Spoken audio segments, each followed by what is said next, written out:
வணக்கம். வாசகசாலையின் நூல் அறிமுகம் பகுதியில் நாம் இன்னைக்கு பார்க்கக்கூடிய புத்தகம் நித்ய கன்னி அப்படிங்கிற நாவல். இதை எழுதியிருக்கக்கூடியவர் எம்.வி. வெங்கட்ராம். இந்த நூல் வெளியிடப்பட்ட ஆண்டு 1974. இது காலச்சுவடு பதிப்பகம் வெளியிட்டிருக்காங்க. இப்போ இந்த கதைக்குள்ள போறதுக்கு முன்னாடி யார் ஒருத்தருக்குமே ஒரு மனிதனுக்கு சிறப்பான ஒரு சக்தி இருக்கு அப்படின்னு சொல்லிட்டு சொன்னா, அந்த சக்தி அவனுக்கு அது துயரமாவும், கேடாவும் தான் முடியும்.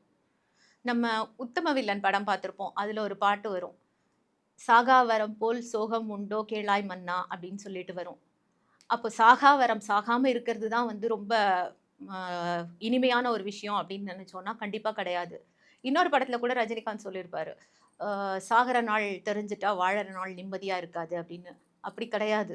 சாகுற நாள்னு ஒண்ணு இல்லவே இல்லன்னா, வாழ்க்கை சுவாரஸ்யமற்றதா போயிடும் அப்படிங்கிறது தான் உண்மை.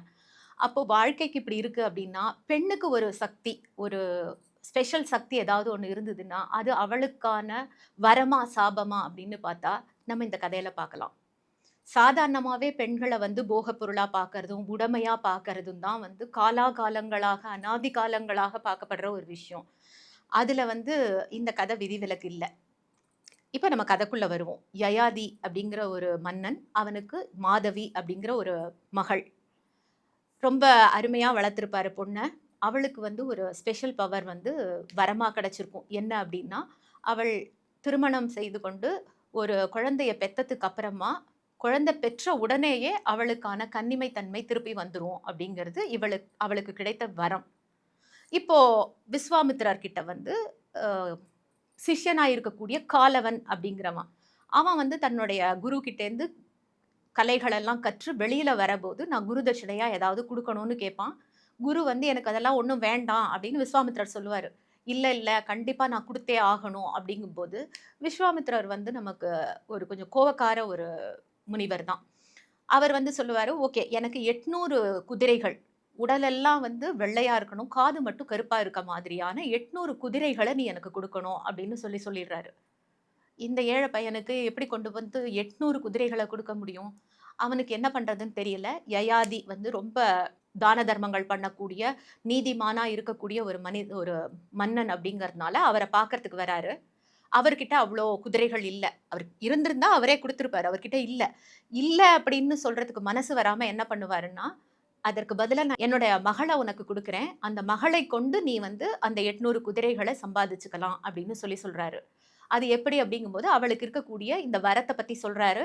அப்போ முதல்ல ஒரு மன்னன் கிட்ட கூட்டிட்டு போறாரு. அதற்கு முன்னாடி அந்த பொண்ணு அந்த காலவன் அப்படிங்கிற அந்த சிஷ்யன் வந்திருந்தாரு இல்லையா? அவர் மேல காதல் வயப்படுறா. அவர்கிட்ட ஒரு வாக்கும் வாங்கிக்கிறா. அவ தன்னை வெளிக்காட்டிக்காமயே, தன்னை வேற ஒரு பேர் சொல்லி, அவளுக்கு காலவனுடைய காதல பெறுறா. அதுக்கப்புறம் தான் காலவனுக்கு தெரியும், இதுதான் மன்னரோட மகள். இவள தான் நம்ம கூட்டி போறோம் அப்படின்னு சொல்லிட்டு. ஆனா அவர் வாக்கு குடுத்திருப்பாரு, நான் உன்ன கல்யாணம் பண்ணிக்கிறேன்னு சொல்லிட்டு.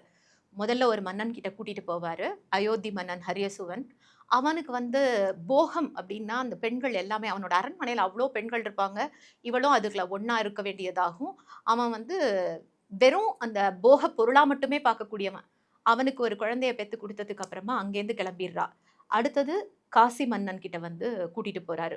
காசி மன்னன் கிட்ட கூட்டிட்டு போகும்போது, அவனுக்கு குழந்தை உண்டாகி இருக்கும்போது இவ சொல்றா, "எனக்கு காலவன் மேல ஒரு அ ஆசை உண்டு. அவன தான் நான் கல்யாணம் பண்ணிக்க போறேன். இதெல்லாம் முடிஞ்சதுக்கு அப்புறமா, அதாவது உங்களுக்கு குழந்தைய பெத்து குடுத்துட்டு, இந்த குதிரைகள அதுக்கப்புறமா நான் அந்த மாதிரி ஆகப்போறேன்" அப்படிங்கிறா.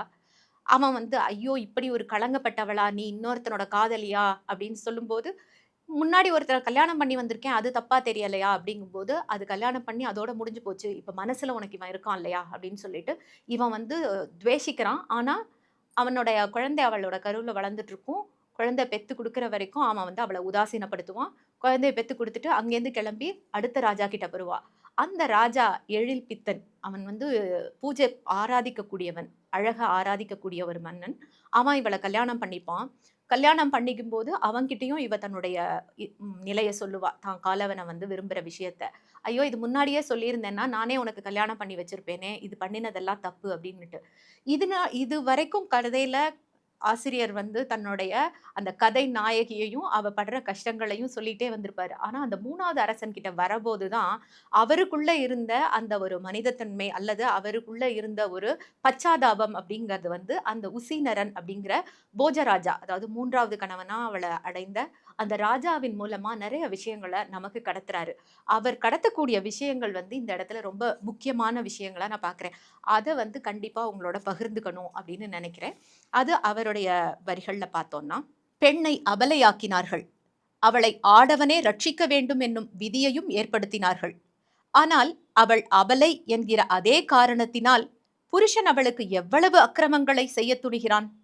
அவனே வகுத்த ஸ்திரீ தர்மத்தை அவன் தன் நலத்துக்கும் விருப்பத்திற்கும் ஏற்ப எவ்வளவு முறை முடுக்குகிறான், எவ்வளவு முறை தளர்த்துகிறான்.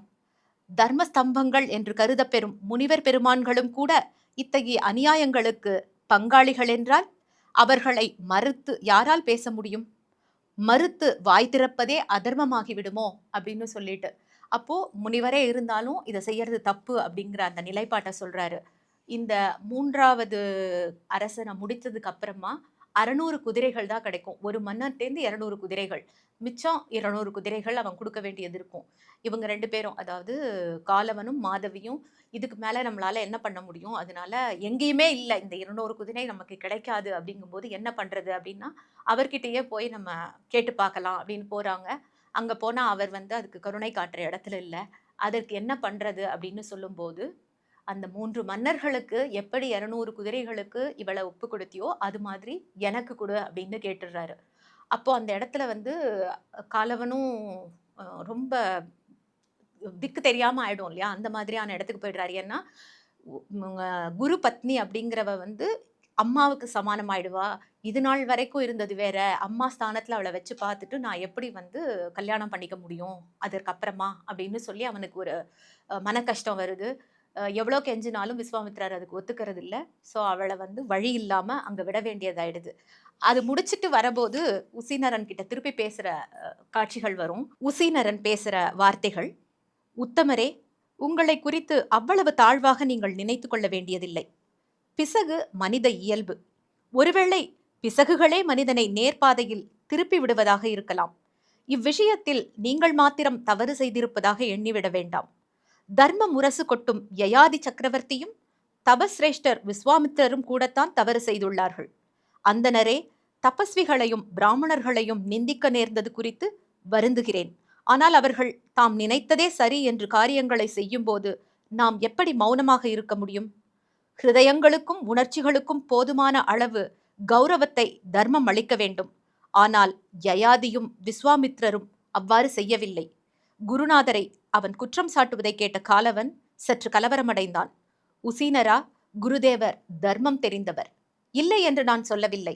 ஆனால் அறிந்தோ அறியாமலோ அவர் கிரமம் தவறிவிட்டார் என்பதை நான் கூறாதிருக்க முடியாது. தபஸ்வியின் தர்மத்தை இல்லறத்தார் மீது திணிப்பதால் என்ன பிரயோஜனம்? சமூகத்துக்கு விதிவகுக்கும் சான்றோர்கள் சமூகம் என்பது சாதாரண மனிதர்களால் ஆனது என்பதை நினைவில் வைக்க வேண்டும். சமூகத்தின் சாதாரண மனிதர்கள் தங்களைப் போல மிக உயர்ந்தவர்கள் என்றோ அல்லது மிகவும் நீச்சத்தனம் வாய்ந்தவர்கள் என்றோ எண்ணி அவர்கள் சமூக தர்மம் வகுத்தால் அது மனித இனத்தை பெரும் இன்னலுக்கு ஆளாக்கிவிடும். போகட்டும், உங்களை வேண்டுகிறேன். மாதவியின் வாழ்க்கை இனியும் வீணாகாதவாறு பார்த்து கொள்ளும் பொறுப்பு உங்களை சார்ந்தது அப்படின்னு உசீனரன் ஒவ்வொரு இடத்துலையும் நிறைய அறிவுறுத்தல்கள் செஞ்சுக்கிட்டே இருக்கான். இதுக்கப்புறம் கடைசியா ஒரே ஒரு இடம், அதை கண்டிப்பா படிச்சு காமிக்கணும் அப்படின்னு நினைக்கிறேன். "நரன்தான் பேசினான். உங்களை மட்டும் குறை கூறுவதால் பயனில்லை. அந்த ராஜரிஷி ராஜயோகி யயாதிதான் இத்தவறுகளுக்கெல்லாம் மூல காரணம். கடவுளை அடைய விரும்புபவர்கள் பெண்ணை பலியிட்டா அவரை அடைய வேண்டும்? அறத்தை காப்பதற்காக ஜீவவதை செய்யவா வேண்டும்? தர்மத்திற்கும் ஜீவனுக்கும் உள்ள சம்பந்தத்தை கவனிக்காமல் அறத்தை வரட்டு பழக்க வழக்கங்களின் ஒரு குவியல் என நினைத்தால் அதனால் வந்த கேடு இது.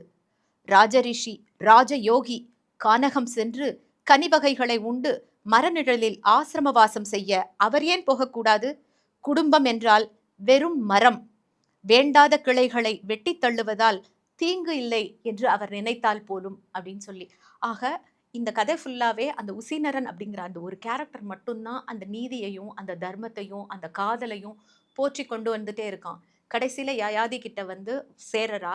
அந்த பெண்ணுக்கான கன்னித்தன்மை திருப்பி வந்துரும் அப்படிங்கிறது இயல்பா இருக்கலாம். ஆனா ஒவ்வொரு இடத்துலயும் 4 குழந்தைகள பெற்றுட்டு, அவ தாய்ப்பால் சுரந்து கொடுக்க முடியாத, அந்த தாய்மையை அனுபவிக்க முடியாத ஒருத்தியா வாழ்ந்து, அதற்கப்புறம் அவளுடைய இளமை அப்படிங்கிறது இருக்கலாம். ஆனா அவளுடைய மனதுக்குள்ள இருக்கக்கூடிய அந்த இளமை அப்படிங்கிறது இருக்குமா அப்படின்னா, கண்டிப்பா இல்லாம அவளோட அழகு குன்றி, அவ வந்து அவளுடைய ஒரு முதுமை நிலைய அடையறா. பார்க்கறதுக்கு புறத்தோற்றத்துல இளமை இருக்கலாம். அவ அகத்துல வந்து ரொம்பவே சோர்ந்து போயி, தன்னோட இயல்பை இழந்து ரொம்ப வதங்கி போய் இருக்கிறப்போ, அவள வந்து இன்னொரு கல்யாணம் பண்ணி வச்சா சரியாயிடும்னு நெனச்சு சுயம்வரத்த யயாதி நடத்த முயற்சி செய்வாரு.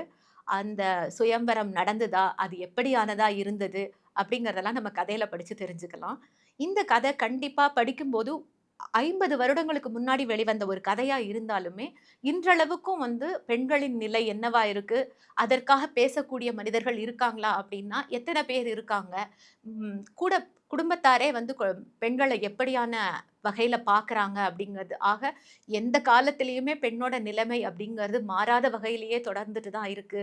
அப்படிங்கிறது நமக்கு தெரிய வருது. இதுல ஆசிரியர் 2 பக்கத்துல இருந்தும் பேசியிருக்காரு. அவளுடைய பிரச்சனைகளும் பேசியிருக்காரு.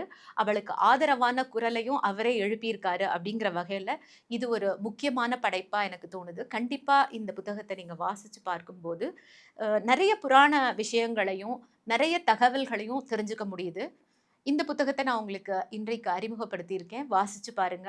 உங்களுக்கு இது எப்படி இருந்ததுங்கிறத உங்களோட பின்னூட்டத்தின் வாயிலாக எங்களுக்கு தெரியப்படுத்தலாம். தொடர்ந்து இதே மாதிரி பல புத்தகங்களோட உங்கள சந்திக்கிறேன். நன்றி.